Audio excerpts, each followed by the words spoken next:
I've been described now as a transmedia producer, but it's funny because the term transmedia to me seems to be slowly disappearing, although nothing necessarily is replacing it. And I think maybe ultimately transmedia could be taken away and we just put in the term media. But I guess the question is, what is transmedia?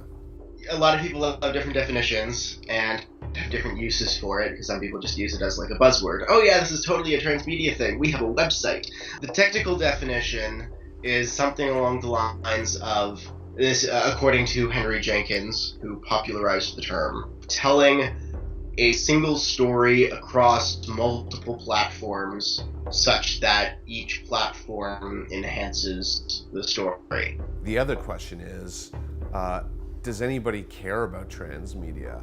Are audiences really genuinely interested in the transmedia experience, in getting involved, in being active in content? I don't know. I mean, the audience for a niche digital thing is still going to be smaller than, the audience for a hit TV show that you just have to, click the TV on and you can watch it. But it's certainly growing. I mean, you just have to look at something like the Lizzie Bennet Diaries, which is a vlog-based kind of web series transmedia thing. The second video has 270,000 views on YouTube.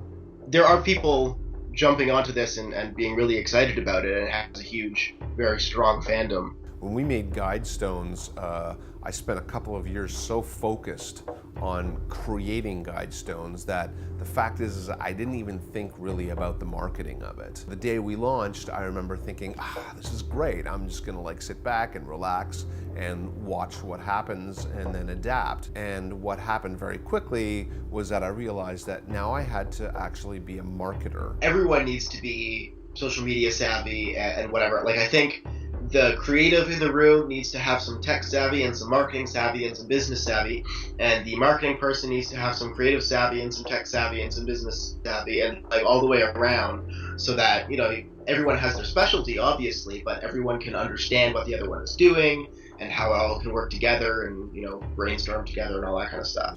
As an independent filmmaker or an independent transmedia creator, you're not going to have the resources to hire 30 people. So you got to learn how to do it yourself and find partners who can multitask. It's just totally essential.